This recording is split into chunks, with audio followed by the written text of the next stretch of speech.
Good morning, everybody, and welcome to St. John United Church of Christ for our Sunday morning Sunday school devotion. I'm Pastor Jana Myers, and I'm so grateful that you are here, that you are with us for this morning where we continue our September Sunday school devotions, where we are looking at the writings of author Vince Hamlin. As one of our fellow United Church of Christ pastors who works Bethany in Illinois, we are particularly excited to spend a month reading different things that Vince has written throughout this month. So if you joined us last month, you heard his Peck by Duck. If you're here with us this morning, we've got one called The Same Boat, and you'll have two more for the remaining months of September. You can find this lesson entitled The Same Boat by using the link below or the QR code on the bottom of the screen. That will take you over to the UCC Daily Devotion page, where the Still Speaking Writers Group, of which Vince is a part, writes provocative reflections and devotions each and every day. Use that link or QR code to take you on over so you can read along when you're ready. This morning's lesson, called The Same Boat, our author focuses on Acts 27, verses 42 through 44. The soldiers' plan was to kill the prisoners, but the centurion ordered those who could swim to jump overboard first and make for land, and the rest to follow. Some on planks, some on other pieces of the ship, and so it was that all were brought safely to land. This one was written back in May of 2020. So take yourself back to those first critical months of the pandemic. And let's hear Vince's reflections. Some say we're all in the same boat during this pandemic. But as this story from Acts shows, even people in the same boat aren't in the same boat. Some can swim, some can't. Some have decision-making power, some don't. Some have just been saved from death, others are still heading to their execution. Not the same boat. When I pray with members of my congregation who still have to leave their homes every day to do work that is unsafe, I know we're not in the same boat. When I see the Black citizens of Chicago are dying at 6 times the rate of whites, I know we're not in the same boat. When I hear my friends Kaija and Donna describe ministry in New York City, where as I write, almost 1 in 400 people have died, I know not in the same boat. Paul himself offers a different model of solidarity. Rejoice with those who rejoice, and weep with those who weep. Rather than claiming we're all in the same boat, the gospel tells us to find out about our neighbor's boat, to seek to understand their experience in this storm, and listen when they tell what we can never understand. It prompts me to ask how we ended up in such different boats, and to do something about it, and not stop until everyone is brought safely to land. This week, I heard an interesting phrase shared by one of the members of our congregation. She said, "It's not the case that we're all in the same boat. It's just the case that we're all in the same storm. Some have yachts, some have dinghies, some have a life raft, some have nothing at all.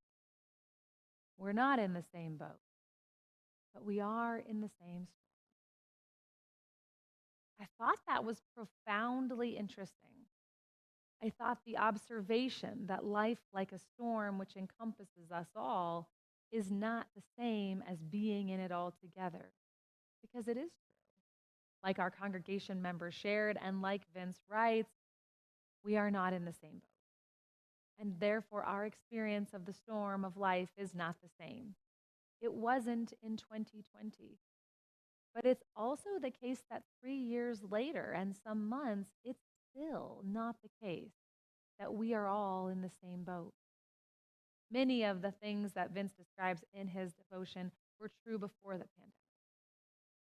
They were true during the acute phase of the pandemic, and they continue to be true today. The inequality in our healthcare system, the life expectancy for the different groups of our country, the reality of how our own country and economy is shaped versus those of different countries and economies around the world. We are not in the same boat. We are all in the same storm. And the questions that we have to ask are the same ones that this lesson ends with. How did we end up in such different boats? And what can I do about it? How do I help bring everybody safely to land? It's not a new question.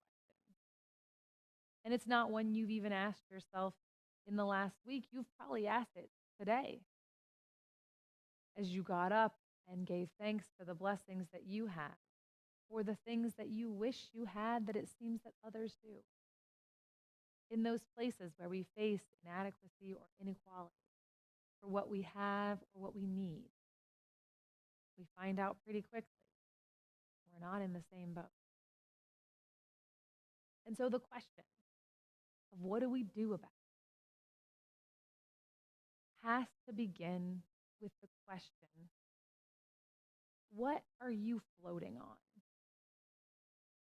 Sometimes when we want to answer this question, we jump right into, okay, I'll just buy you a boat. I'll just fix it. But oftentimes, our best intentions, without questions and connection, don't lead to fixing, just lead to more complications. If I'm floating without a boat, and you have two, and you give me one, but I don't know how to use it, I don't have the gas to power it, and I certainly don't know where to park it, it might be better to let me ride on yours and give me one of my own, at least until I understand. And maybe we could get there more quickly if you had stopped your boat and asked and said, hey, Jana, how can I help you? How did you get here?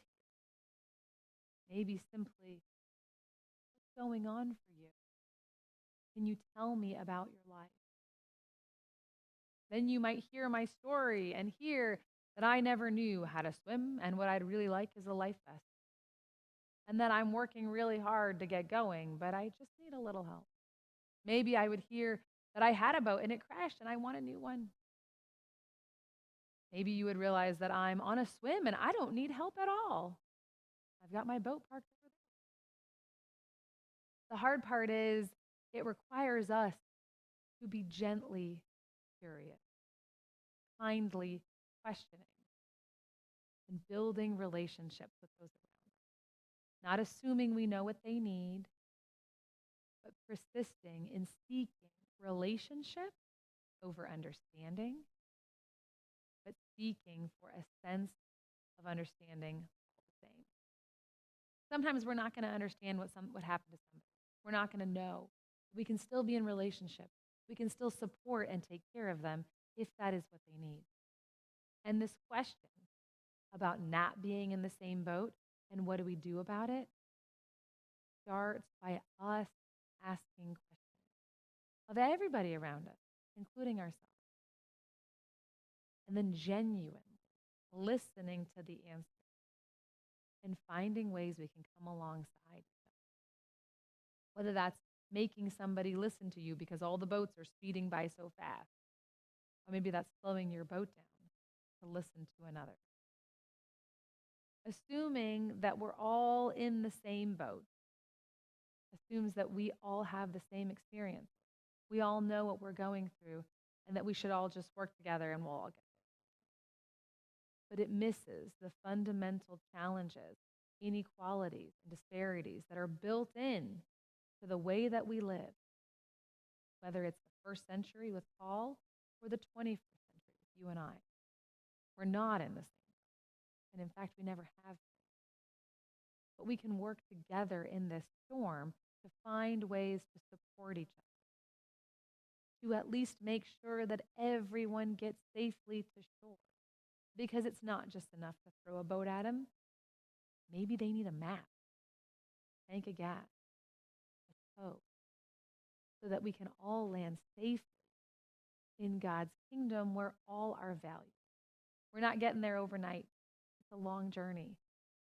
But by realizing that the only way out of this storm is to work together by listening and caring and continuing that relationship, we will find our way. So whatever boat you're floating in, whether it's gigantic or a piece of wood, you are welcome in this place. And by the work of this community, I hope that we are able to listen to each other, build up each other's flotation devices, and sail closer to God. Let's pray together. Holy One, bring us all safely to land. Amen. I hope that you will park your boat in this storm right here with us at 10 o'clock for worship, finding a port in the storm and remembering who it is that anchors your life, your very soul, is fuel for the journey. So meet me and our whole flotilla of boats right back here at 10 o'clock.